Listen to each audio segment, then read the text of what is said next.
Hey folks, it's Maxie here and welcome to another TEW2020 video. We're on the road to Genesis now with Impact Wrestling, and what must be said, we're coming off a very successful Hard to Kill pay-per-view. I was fairly happy with it. And I'd like to think if we can just make sure the storylines are strong, that we can really just continue to do so.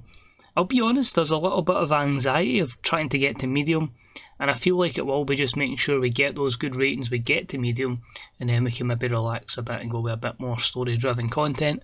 But I think we're in a good position. I'm quite happy with the roster we've got at the moment, and being honest, I think truthfully what we need is probably a developmental program, so some of the enhancement talents can maybe go there, because I feel 90 wrestlers that we've got on the books is a bit much, but it is 90 wrestlers that are on handshake deals, so they won't cost us too much. But the good thing is, when they are handshake deals, most of them are quite short term, so there is maybe some where I've looked and gambled and thought this would be a good acquisition at the time, and maybe disagree with that down the line.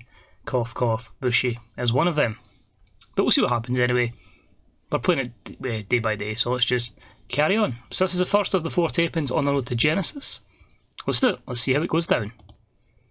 So we'll continue our tapings at the Dusty Rhodes Field at Harman Stadium, and we have Kurt Angle back with us, our matchmaker. He's not on Ring of Honor duty tonight, and he is basically out congratulating Fenix and Pentagon's great matchup last night, or the last show, sorry, and basically saying well done Fenix, you've been a great champion. He's interrupted by EC3, and he just says he's bided his time. He wants a chance to take that belt off Fenix. Interrupted again, this time by Sami Callihan, who says he wants an opportunity to basically go one-on-one with Fenix. He feels like they two could have a fantastic contest. So you know how it works. We will have a main event tonight, EC3 versus Sami Callihan. The winner getting the opportunity to face Fenix at Genesis. So for this we get a 65 rating, we get Kurt Angle doing good, Callihan good, Kurt improvised well, EC3 improvising well.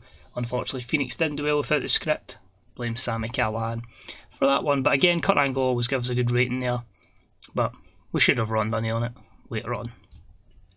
So the opener was X Division action, decent matchup. Josh Alexander defeating Rohit Raju in 8-11 with a TKO. A 50, pretty solid opener there. Josh Alexander with a very impressive 53 performance. We then moved on to some knockouts action. Now you'll probably notice over the course of the time a lot of knockouts matches. Just try to get them as much experience, much development in their technical skills as we can to have a thriving knockouts division. Because honestly, on overness, they'll probably be main eventing a lot more shows than the men, just purely because of Ronda. So here we have I keep saying this wrong, Diona Purrazzo, if I speak slowly, defeating Venny in 12:03 by pinfall. 50.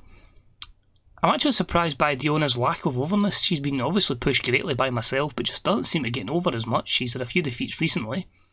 But yeah, pretty even in terms of in-ring performance, and it is a win for the Virtuosa. We have a promo from Slamani and Dinza, and they just basically say it was great to showcase how great a tag team they are, but they know they just can't stop at just winning those matches like at the pay-per-view. They've just got to keep on welcoming contenders and inflicting pain on them, hence the name Inflictors of Pain. So a 56 from your champions in the tag division. We have a hype package basically showcasing the Knockouts tag champions. Of course it is Satomura and Masimoto. That got a 25, and Satomura will be in action on Impact next. There's a decent matchup where Meiko Satomura defeated Madison Rayne in 9:45 with his Death Valley Bomb. A 42 here. I'm actually really happy with that one. Obviously Satomura is phenomenally talented, however, overness within the US is not quite there. Only 15 when she signed, 20 after the pay-per-view was a good start, and we'll build her up slowly but surely. She may obviously be ageing in terms of a women's wrestler, but she is still phenomenal, and we'll do our best to have a very capable hand in our Knockouts division. We then had a promo from Ace Austin. Gathers a 66, the best rating of the night, and he just says he's looking forward to welcoming a few people around about this place in Impact Wrestling. He's got his eyes on one or two that he feels like he can maybe make a name of himself off of, so he just says a few people better watch their back, because he is going to play his cards right and he is going to come up ace high. We then had some 8-man tag action. We had the team of Brian Pillman Jr., Griff Garrison and the Good Brothers with a rare victory as they defeated Silver, Reynolds and Reynolds Scum in 9.55, with Carol Anderson pinning Adam Fornstow with an Anderson Spinebuster. A 45, I felt like I want to try and maybe give something good to Pillman Jr. and Garrison, but at the same time I've very poorly used the Good Brothers, so I felt like it was a good opportunity to maybe start a little win streak for them. And of course, as always, Adam Fornstow takes the fall. Ronda Rousey then just steals the show again with a phenomenal promo, 81, so it takes all the pressure off her main event when she's delivering great promos. But she said there's been a lot of knockouts action tonight. She knows how good she is, but she obviously wants to welcome the competition. She said Thunder Rosa done okay, but she's just not on her level, and she's welcoming all these knockouts trying to get onto Ronda Rousey's level. So it's that way where it's like respectful but a wee bit arrogant at the same time, just showing like she knows the competition's good, but she believes she's elite. So 81 promo from Ronda. We had a matchup which had great wrestling and good heat, seeing Chad Betts defeat Chris Sabin in 10-13 with the Grand Amplitude. This was a 63, so Chad getting back on the winning run here after his defeat to Moose. Good to see these two guys had great chemistry together and probably could have main evented in a spectacular match. Then the hype package for one of the newest acquisitions to Impact Wrestling, of course debuting with an attack in the X Division Championship match, was Shelton Benjamin. And we just basically get a documentation on the... Was he with GFW? I can't remember if it was. Just pretend he was, right? So I've got that footage. But just basically highlighting his whole career and the clips that Impact Wrestling may have got a hold of from other companies. But Shelton was in action against Cody Deaner, and he wins in 7:43 with the paid up. A 51, Shelton can still bring a 56. You just got to get them off the mark with some victories. EC3 then cuts a promo on Sami Callihan, and he just says that Sami Callihan is scum, Sami Callihan's a loser. EC3 is all part of this business plan, him, Johnny Dango and Richard Holiday, and he's going to go at the top and make all the money. That was a 52 promo.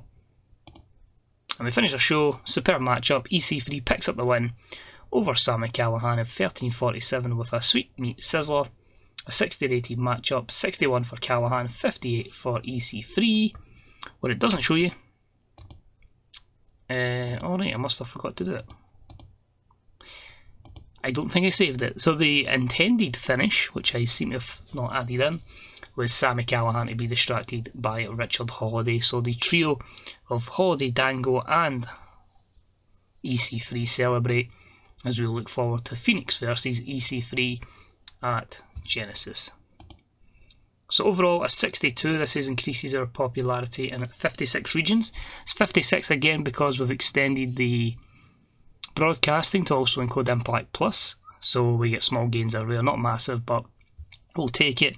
In both deals we've got within already basically allowed us to put it on our own broadcaster, so not a great amount of gains, but it'll be like a fifth or something. But as I say, the fact we can expand in 56 places is good, but very much slowly but surely. So that's it for the first taping. Hope you enjoyed it. Hopefully you'll join us for the next couple of tapings as we build towards Genesis and hopefully put on a very good card. So cheers for watching, take it easy, see you soon, bye bye.